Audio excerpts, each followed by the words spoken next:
Obrigada, senhor presidente. Cumprimento Vossa Excelência, as colegas presentes, os funcionários da casa, as pessoas que nos acompanham pela Rede Alesp.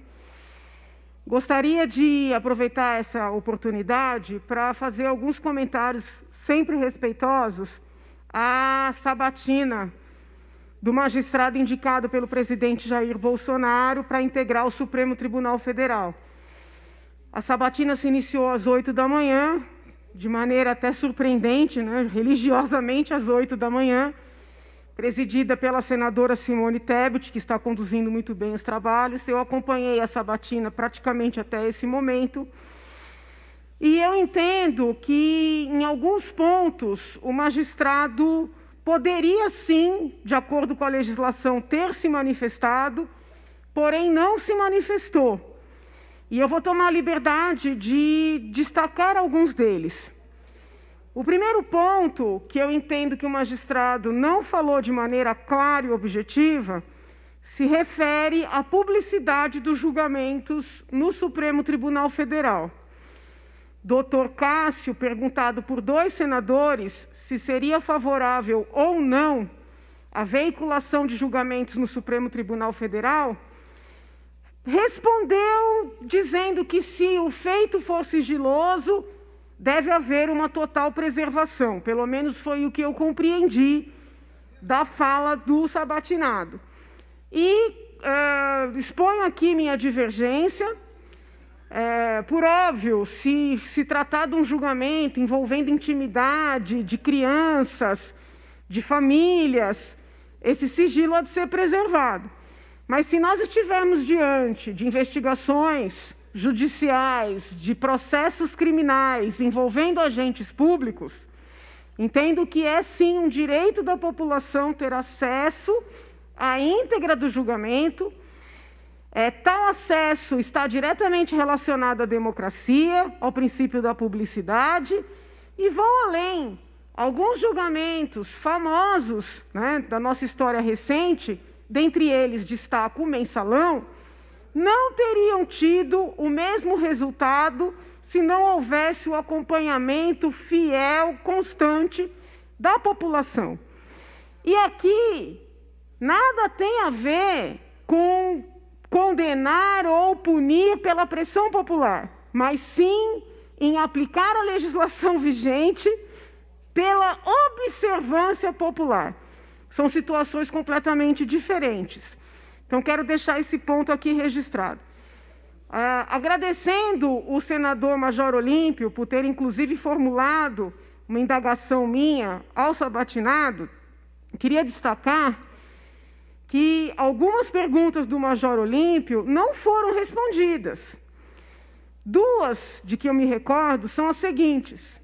O sabatinado não falou claramente qual a visão que ele tem do artigo 316, especificamente parágrafo único, do Código de Processo Penal.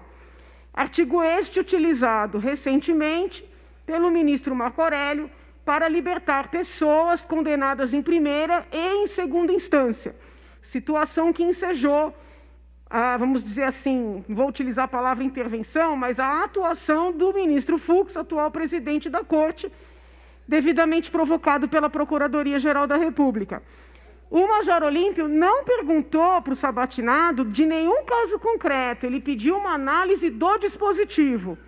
E eu não ouvi a resposta, eu estava acompanhando e realmente não consegui encontrar a resposta a esta indagação.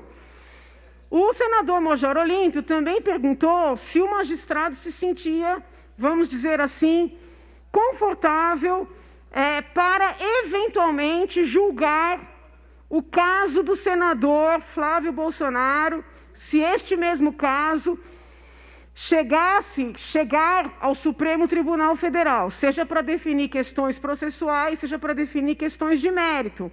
O Major perguntou de maneira objetiva. O sabatinado, salvo o melhor juízo, não respondeu. E eu entendo que seria, sim, um direito da população, sobretudo porque há notícias de vários veículos de que um dos responsáveis pela indicação do magistrado foi justamente o senador Flávio Bolsonaro. Vossa Excelência me concede 2 minutos? Ainda no que concerne a sabatina que ocorreu pela manhã, mas segue agora na parte da tarde, eu gostaria de esclarecer que, diferentemente da interpretação conferida pelo magistrado sabatinado, muito provavelmente nosso próximo ministro do Supremo Tribunal Federal, quando eu critiquei o texto dele referente às meninas indígenas, eu não distorci a sua ideia. Eu fui muito fiel ao dizer que o texto versava e versa sobre direito previdenciário. A minha indignação que segue foi com o fato do ministro, neste artigo acadêmico, ter descrito um estupro coletivo contra meninas indígenas, dizendo simplesmente que era uma questão de cultura, sem tecer nenhuma crítica. E hoje, na sabatina, fiquei efetivamente chocada quando o ministro teve a oportunidade de falar a respeito e, no lugar de se manifestar, seguiu dizendo que a discussão era meramente previdenciária e que ele estava diante de um costume e que decidiu conferir a essas meninas os direitos previdenciários. Então, não me parece correto que o magistrado se furte de dizer se ele entende que cultura justifica crimes. E eu não estou só falando sobre a perspectiva de punição, mas sobre a perspectiva das autoridades competentes intervirem para evitarem que os crimes se concretizem. E eu digo isso com relação aos estupros de meninas indígenas e com relação aos assassinatos de bebês indígenas que eventualmente nasçam com algum tipo de deficiência ou que sejam gêmeos e que nós sabemos que, infelizmente, em muitas comunidades são executados com a conivência das autoridades competentes.